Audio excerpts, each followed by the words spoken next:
let's see.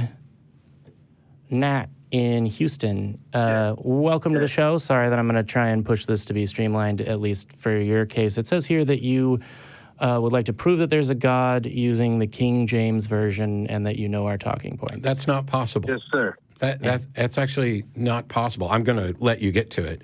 It's just that you heard several of the other callers say that you can't prove that God exists, and I'm guessing that you disagree with them and that you think you can. Oh, no. First, I want to say that it's a pleasure to call in and be talking to you, Matt. I think you're a very brilliant guy. And I also believe that the callers that I've been watching your show, they're absolutely insane. So I see why, you have the standpoint you have.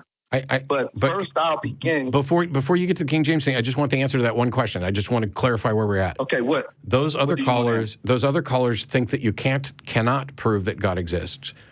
I'm assuming you did. I can. Okay, you can. That's all I wanted to know. Cool. Prove it. Well, I want to do two things. I want to shoot down two talking points that I've heard, and I want to prove the existence of a God. Which one would you like me to start with? Depends on the talking points. The talking points is you saying that God condones slavery, and also about homosexuality and it not being it being a good thing for the world, or there's no problem. I can address both of those things really quickly in one sentence each. I don't believe that a God exists, so I don't believe that God condones anything. The Bible gives instructions for the correct way to own slaves. And two, it's not so much that homosexuality is, as you said, good for the world. What I think is good for the world is equality and not rejecting or treating other human beings differently based on things that are irrelevant generally to how you should treat people. But okay. Perfect. Okay, well, since you agree with as far as the slavery, we'll leave that. But I'll get straight to proving God is real. I'll get straight to that. Rather than dipping into some gay bashing. No, I wasn't. Who said I was about the gay bash? I was just about to say I deal with facts. I don't deal with opinions, and I don't gay bash.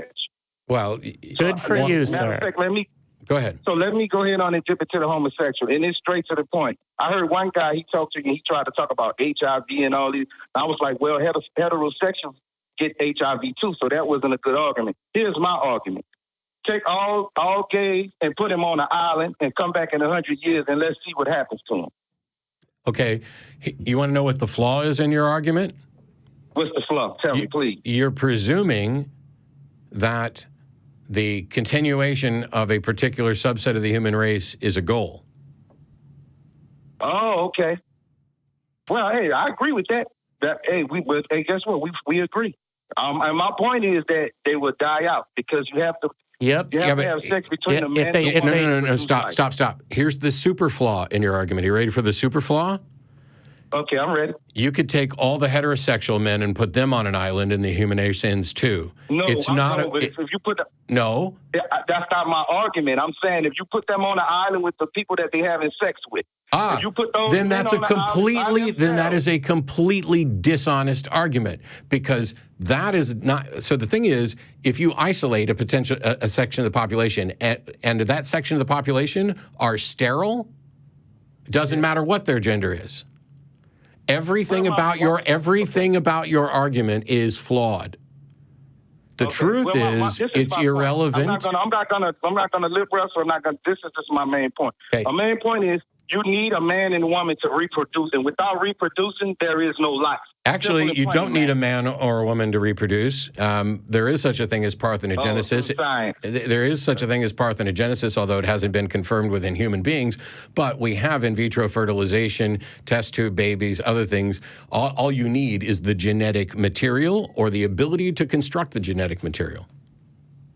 Okay, so you need science and you need a lab and all of that. Okay, yeah. Great. And you know what? Man. Okay. That makes science superior to God. Okay. Now, great. Now, I'm glad we're not going to dance around with that. Let me get to my main point. Okay. The proof of a God is that no one can break God's laws of reality. And I'll explain what that is.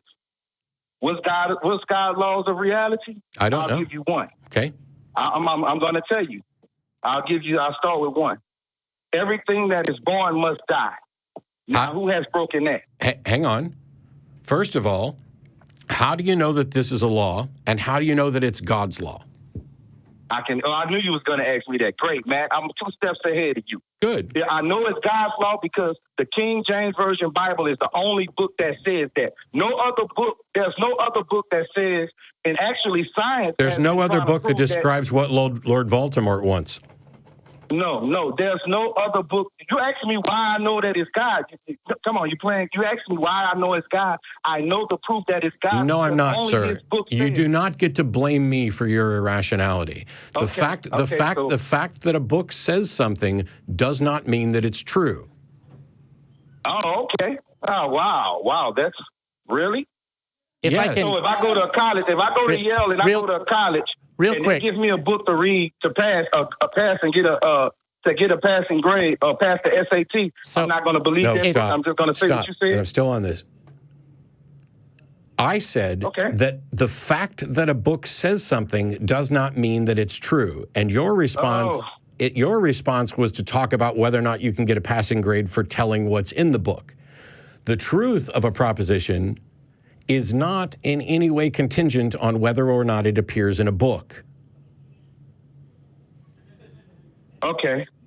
Do you not think I could write a book that says there is no God? If I write a book that says there is no God, you would be saying that's not true, right?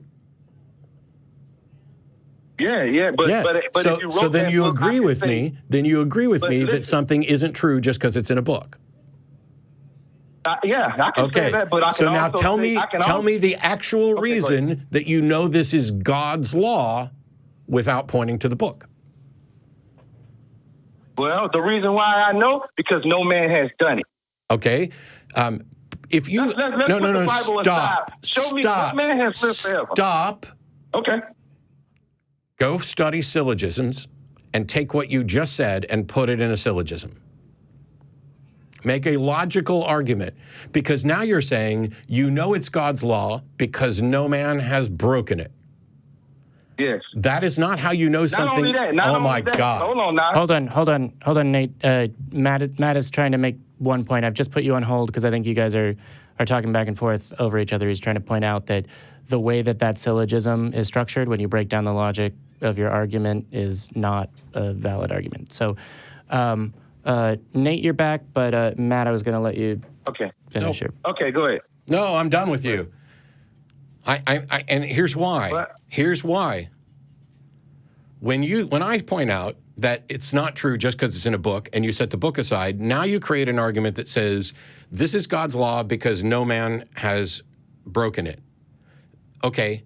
The fact that no man has been able to do something does not mean that the thing that they are unable to do is a law that is guaranteed by a God. You have to actually demonstrate that there is such a law and that there is a God and that this God is the one that is serving to guarantee that the law can't be broken.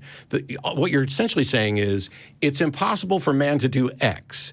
And because man cannot do X, that means that there's a God and that God is guaranteeing that man can't do X. Well, it's impossible for me to draw a square circle, but that doesn't require that there be a God who is preventing me from drawing a square circle. Does that make sense? Yeah, that makes sense. Okay. So now come up with a new proof. Can I give my rebuttal? Of course. Can I give my rebuttal? Your rebuttal was to say that makes sense. Now you need to come up with a new argument. No, here's my argument, and I'll just leave it like this.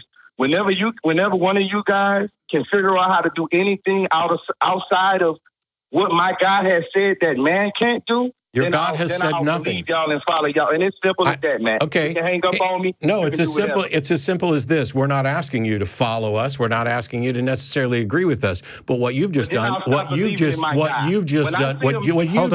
shut the fuck up. You're on hold, Nat. I haven't hung up. What you've just done is shifted the burden of proof. You're essentially saying, okay, Matt, you keep showing how all of my arguments for the existence of God are irrational and flawed, but I'm going to keep right on believing until you can do something that is impossible. Well, congratulations. You've now set yourself up in an irrational position that you will be able to defend forever. Nat, I've taken you back off hold, so you respond now. Okay, I'll give you a great example, Matt. You ready for it? I bet it's not. I'll bet $20 it's not a great example. It will be a great example. I'm going to give you a great example. Okay. Let's say if I was back in the time of Jesus, right? Yep. I would have probably been like you guys or whatever. I don't believe in this. We heard this for thousands of years. But all I'm saying is, if I would have been with Christ and seen him walk on water, heal the sick, make the blind see, make the lame walk, all I'm saying is I would have believed. I would have believed him. And all I'm asking is the same from you guys. So if I can see you do No. anything outside of the realm of the natural, then I would say, hey, there must not. This guy has lived forever. Hey, there must not be a God. You want to know? This guy has found alien life. There must not be a God. Or these people are living on another planet. There must not be. That's all I'm asking for. Are you going to take the bet? I got my 20. You're going to donate 20 to the ACA when I explain to you why this is a garbage analogy? Okay, explain to me. Sure. Were you there to see Jesus do any of these things? No, I wasn't. No, I said if I was, hang then I on. would have Hold on. believed. Yes.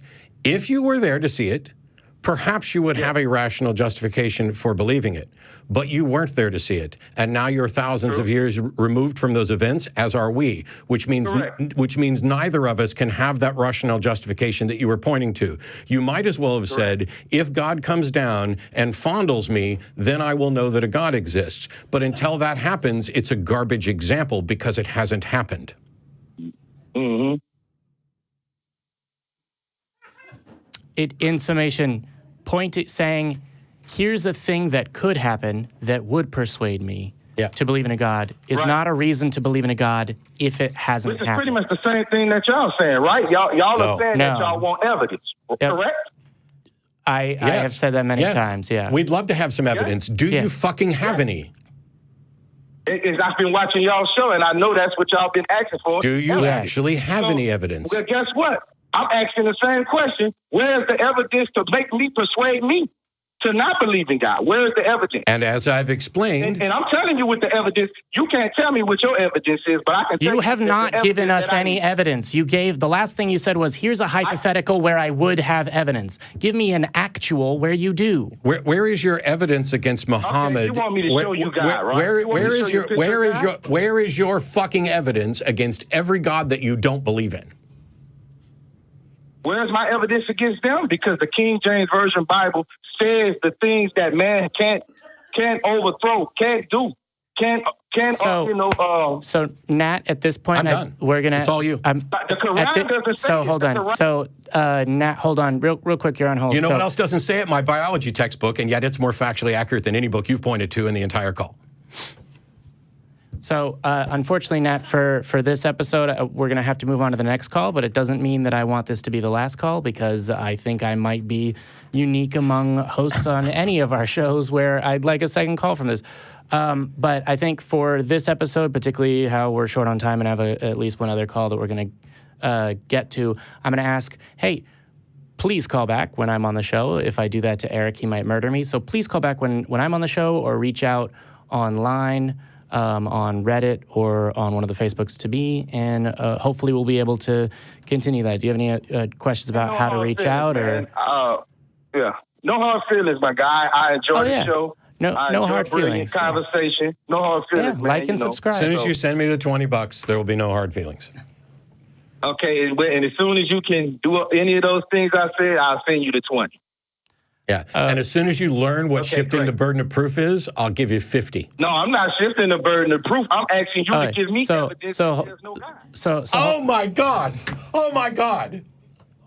Cut that clip out. Do those things. It's simple, man. Cut that clip out because it says, I'm not shifting the burden of proof. I'm asking you to give me evidence that there is no God. Best clip ever.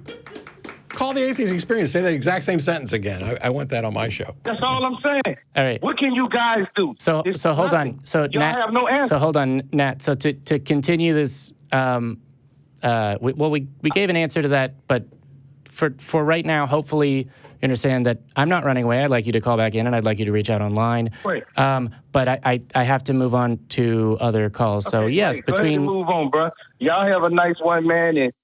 Hey, hopefully, if y'all can do those things, I'll be a believer, man. Okay, bye. All right, cool.